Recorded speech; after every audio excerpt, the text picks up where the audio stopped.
No, they can't get you back. No, no, they can't. No, they can't. No.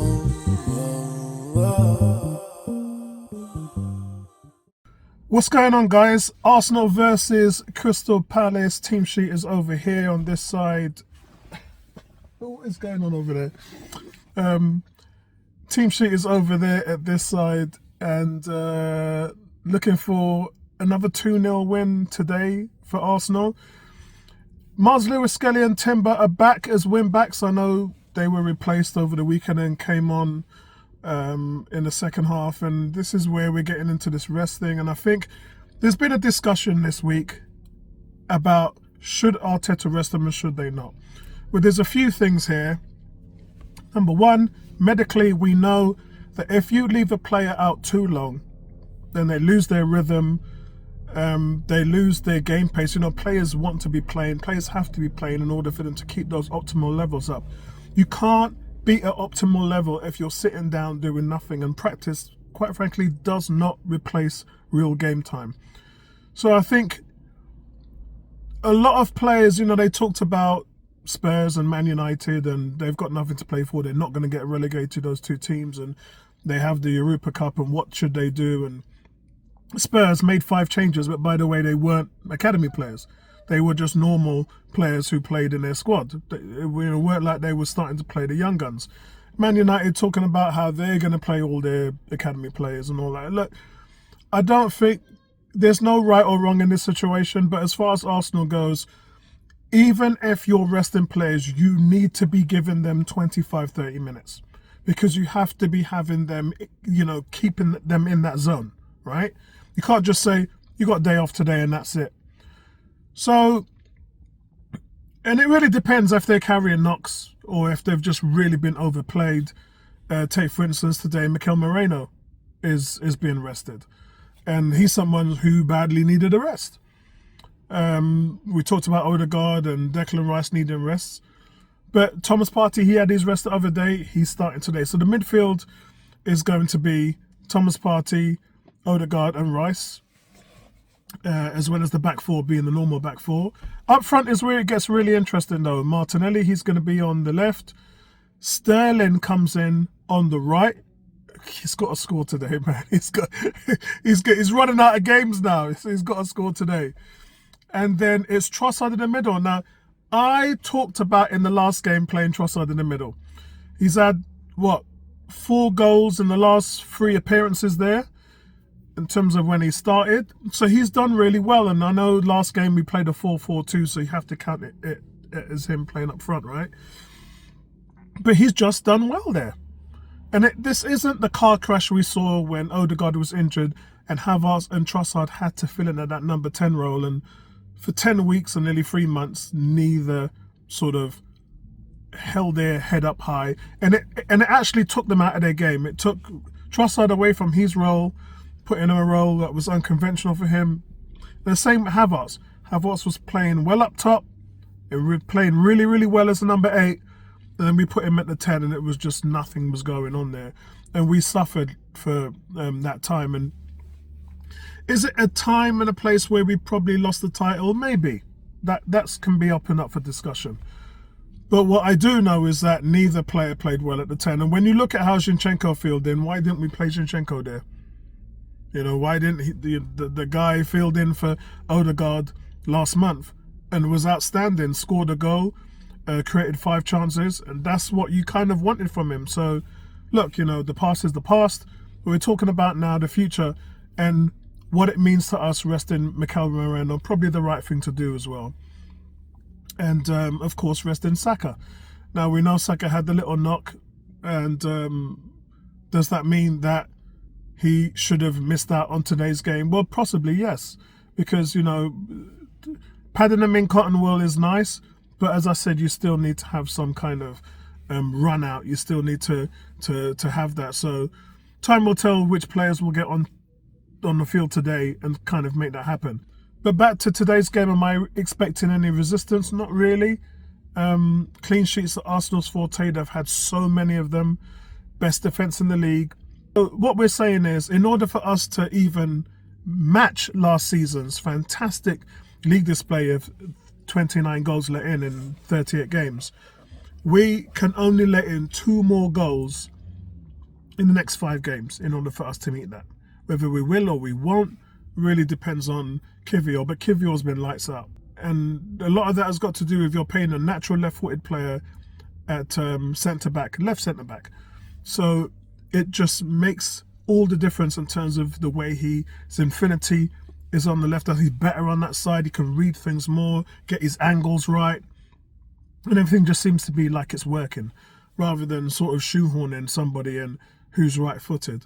And so I really do like the way he's filled in. And guys, I mentioned this before. Last season, when we had no left back, he filled in at left back for 8 games. And even when Zinchenko came back, and Arteta still didn't put Zinchenko back in the team. He was still playing Kiwior because he was like, what have we got here? This guy's really delivering performances after performances. And yes, it got a bit shaky towards the end as we started to close on the season, but that was every player. As we were closing in and Man City was closing that gap on us, all Arsenal players were choking. There wasn't one player who I said could hold his head up high. So, yes, his performances went off a little bit, but then so did everybody else's. So I really don't think it's fair to single him out just for that bit. But, yeah, kudos to him. He's done really well. A lot of flowers going out to him. Flowers going out to everybody. Mikel Merino, 6 goals in the last 10 games with 3 assists. It's just been absolutely fantastic for him. If you bought a striker in January and he scored 6 in 10, you'd be happy. That's just the way it is. You'd be happy. How he scores them is all different in terms of him just being better in the box and understanding lanes and how he sees things. The last few weeks has been nothing short of outstanding from Moreno, because what we've been seeing him do is we've been seeing him playing balls forward like Martin Odegaard, or to that extent better than what Odegaard's been doing. The weighted passes, the passing into the lanes, that pass that breaks the defence out and slips it between the middle and opens up guys. We've been seeing him do that, and it's been really paying off. So, yeah, a lot of flowers to go around, guys. Timber, Declan Rice, Kiwior, Moreno, they're the kind of 4 main players who I said over the last few games have really been outstanding. But, yeah, so what we're going to see today, I hope we're going to see Sterling score. I hope we see Trossard continuing to score at that number 9 point row. And I hope the defence holds still. And I hope that midfield, quality midfield, I still think and say it's the best midfield in the Premier League, probably in Europe for me. Odegaard, Partey, and Declan Rice. It just needs Odegaard to step up a level. He wasn't that bad in the last game. He also got an assist as well. So he did show an improvement. But before that, Odegaard's game was all over the place. And whether that was because of the injury and him just not having any time. And I've heard things about it hasn't completely 100% healed in regards to still having pain in that ankle, and he'll need more rest in the pre-season. And in that regard, it's probably never going to be right for this season. And it hurts when he shoots and things like that. I've been hearing a lot of different things, guys. I haven't spoken to Zoe and those girls at the medical team about it, but I don't really think I need to, if I'm honest. I mean, we know that he's never been right since his injury, and we know that Martin Odegaard just needs a rest, needs pre-season, and just needs to get himself and his head right, just to get through this season and get through to the Champions League final and then win the damn thing. We just need to get those things. Those are what's important. Not talking about something that happened last October. It just has no meaning right now. So that's where I'm at with the game, guys. And I'll catch up with you guys at half-time. Hopefully we will have a lead to defend. I'll speak to you guys soon. Peace out. You guys would have seen in the forum, I've just sent an update on Thomas Partey, and it's something that I spoke to the panelists about 2 weeks ago. My sources told me exactly what the situation was in terms of the player. The player definitely wants to stay at Arsenal. It's really down to the big boys. It's really down to Josh, Tim Miller and Richard Garlick to get that contract sorted out and give the player what he wants. And what the player wants is to stay at Arsenal. He wants to earn money because it's effectively his last biggest contract. We made a point on the stream the other day talking about how players are hugely valued in Spain. And we talked about Toni Kroos, we talked about Luka Modric, lots of players in their mid-30s, late 30s, who were played under contracts of 300,000 to 400,000 euros a week. So when you consider that, yes, I get it, I take it. The Premiership is definitely a league that is more physical and requires a lot more of you in that regard. And so it's hard to compare it to Spain. Like, how would those players, Modric and Toni Kroos, handle the pace of the Premier League? And I don't think that they would. Yeah, I don't think that they would. And in that respect, I think it would be very difficult. Now, that being said, there's still plenty of life in Partey, and maybe not in the Premier League, but in Spain. And that's the reason why I think if something happens where we don't get our paperwork sorted out and he goes off to Barcelona, he could be there for another 4 or 5 years. Remember, 31 soon, so he's got a lot of legs in him in regards to the style that he's playing in. So I think for Arsenal, 2-year contract, maybe a 3-year contract to take him to 34 would be something that I think that we could do. It really is dependent on whether they feel like the money, salary, versus the injury record. And guys, let's remember, with the wealth of players coming in, you know, a couple of midfielders, Zubimendi as well, Rice and Moreno able to fill in there when we get strikers, then Thomas Partey just isn't going to be playing as much, which means that he'll be available to play more in big games. And that's really where we want him, right? Look at how Man City has managed Kevin De Bruyne over the last, and Gundogan to an extent, over the last 2 or 3 seasons. They don't play in every game. I think they start 24 to 26 games in a season. So do you really want Thomas Partey playing 30, 35 games? I don't think so. So it's just one of those swings where I think we need to get it done. Anyway, speak to you guys at half time.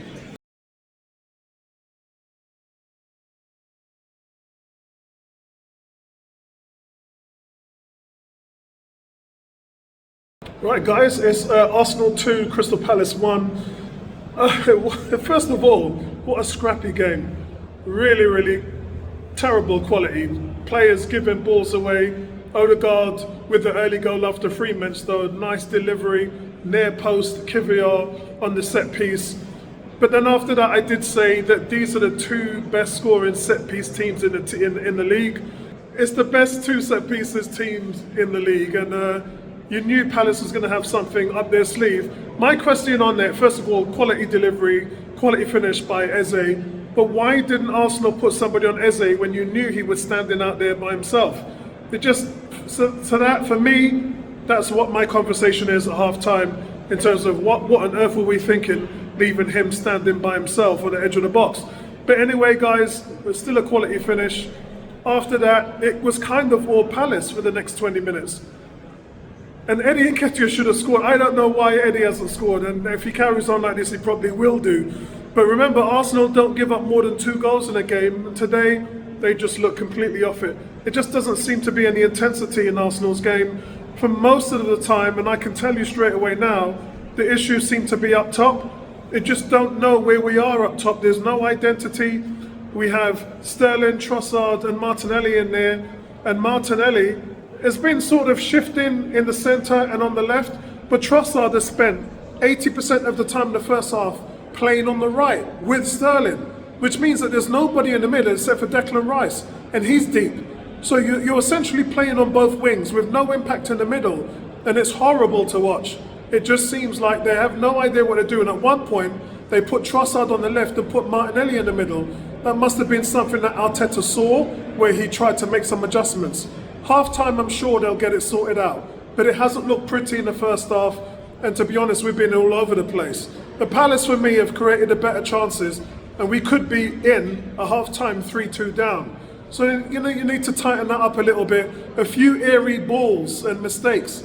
They've given Palace the chance to put a long shot in and lob David Raya. It's happened a couple of times in the first half. So we're just being really sloppy with the ball in possession.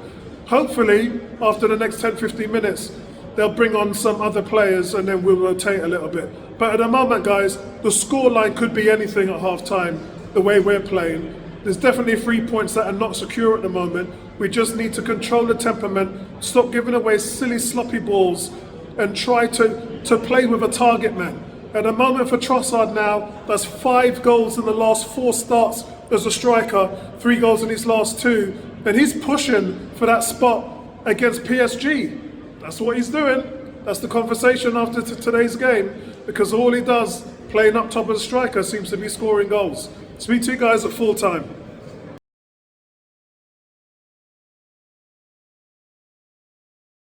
So guys, there you have it, 2-2 draw. Not really happy with the performance, to be honest with you. I was saying throughout the game to the guys in my section that we've been tethering with the ball on our area and Raya is 30 yards out of his goal. And in the first half it happened a couple of times where Nketiah looked up, saw Raya off his line and didn't really test him. Mateta came on and that was not going to be in question. My issue is it's the second time in a week that William Saliba's given the ball away on the edge of his box that's led to a goal. And that's 2 mistakes in the same week from William Saliba. Not going to be happy in terms of where his performance is in regards to those mistakes. You have to be able to play mistake-free football to get over the line. But this really tells us, it's a tale of 2 tapes really. Arsenal now 13 draws this season. 13 draws this season. That's why you don't win the title. And the second thing, I believe, it's the fact that we've dropped more points than any team in the league from winning positions. It's really come back to bite us in the backside. As for Palace, credit to Palace. I thought they played really well today. When Teta came on, he changed the game. I think for them, they're going to end up with more points than they've ever had in the Premier League. So credit to them. But this is really just all about us just really not being prepared, not coming out with the intensity that we need to put games like this to bed. And a week from PSG, and you put in a performance like this, is not going to be good. I mean, you were leaking goals. You could have had 4, 3, even maybe 5 goals against you today. Just really sloppy, and it's something that Mikel Arteta talked about in terms of resting players. He doesn't really like doing that because he likes to keep them in that optimal sort of position of playing football at the highest level. And when players have too much of a rest, then their form goes down. So he's not a big fan of that. I totally understand it. Based on tonight's performance, you have to think that the manager's got to be right in what he's saying. Not really happy about today, guys, but Arsenal now, I think 6 points, 7 points ahead. The gap's going to start to close. It's what you don't really want at this stage. You don't really want to be thinking about securing second place when you're trying to win the Champions League. So that's where we are, guys. Speak to you guys later. We made it this far, so I can't complain. Let's take